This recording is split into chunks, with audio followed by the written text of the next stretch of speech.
भोक्तारं यज्ञतपसां सर्वलोक महेश्वरं सुहृदं सर्वभूतानां ज्ञात्वा मां शान्तिं रक्षति।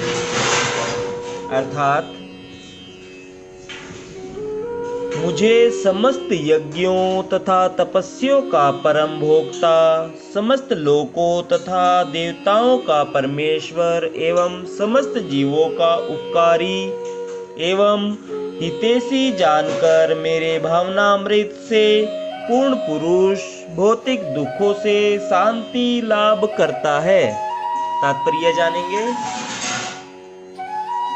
माया के वशीभूत सारे बद्धजीव इस संसार में शांति प्राप्त करने के लिए उत्सुक रहते हैं, किंतु भगवत गीता के इस अंश में वर्णित शांति के सूत्र को वे नहीं जानते। शांति का सबसे बड़ा सूत्र यही है कि भगवान कृष्ण समस्त मानवीय कर्मों के भोक्ता है।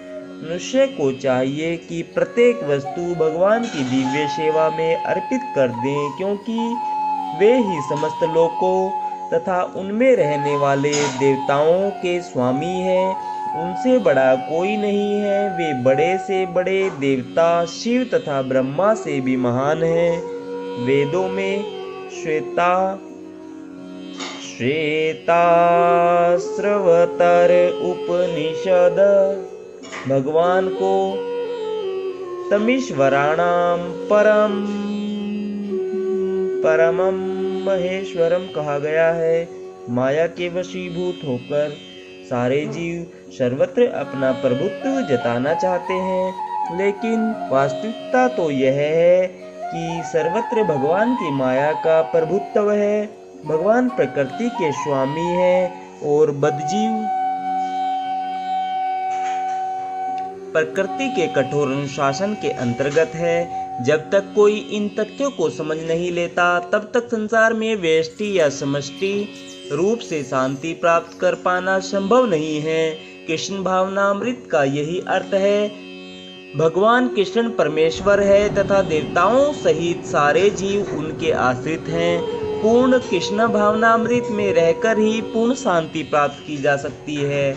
यह 5वां अध्याय कृष्ण भावनामृत की, जिसे समान्त्या कर्म योग कहते हैं, व्यवहारिक व्याख्या है। यहाँ पर इस प्रश्न का उत्तर दिया गया है कि कर्म योग से मुक्ति किस तरह प्राप्त होती है।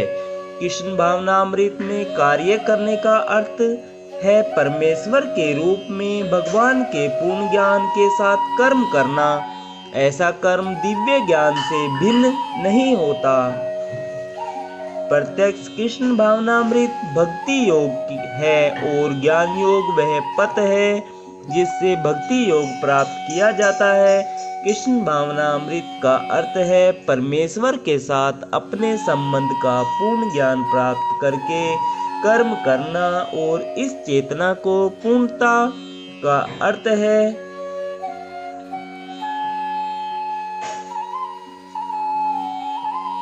कृष्ण या श्री भगवान का पूर्ण ज्ञान। शुद्ध जीव भगवान के अंश रूप में ईश्वर का शाश्वत दास है। वह माया पर प्रभुत्व जताने की इच्छा से ही माया के संपर्क में आता है और यही उसके कष्टों का मूल कारण है।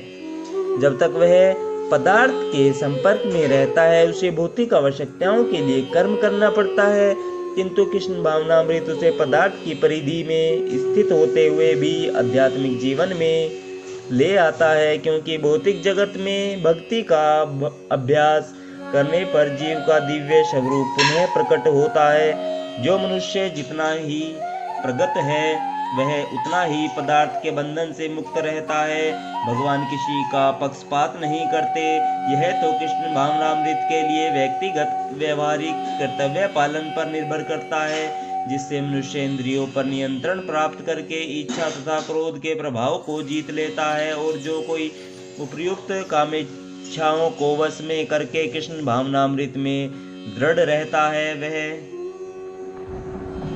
ब्रह्म निर्वाण या दिव्य अवस्था को प्राप्त होता है। कृष्ण भावनामृत में अष्टांग योग पद्धति का स्वमेव अभ्यास होता है, क्योंकि इससे अंतिम लक्ष्य की पूर्ति होती है। यम, नियम, आसन, प्राणायाम, प्रत्याहार, धारणा, ध्यान तथा समाधि के अभ्यास द्वारा धीरे धीरे प्रगति हो सकती है, किंतु भक्ति योग में तो ये प्रस्तावना के स्वरूप है, क्योंकि केवल इसी से मनुष्य को पूर्ण शांति प्राप्त हो सकती है। यही जीवन की परम सिद्धि है। इस प्रकार श्रीमद् भागवत गीता के पंचम अध्याय कर्म योग कृष्ण भावना भावित कर्म का भक्ति वेदांत तात्पर्य पूर्ण हुआ। राधे राधे सभी भक्तों को जय श्री कृष्णा। आज हमने श्रीमद् भागवत गीता के 5 अध्याय पूरे कर लिए हैं। कल से हम 6ठे अध्याय का आरंभ करेंगे।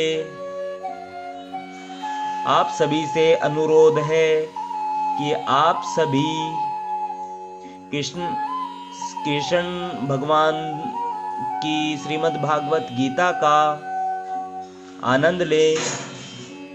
राधे राधे, जय श्री कृष्ण।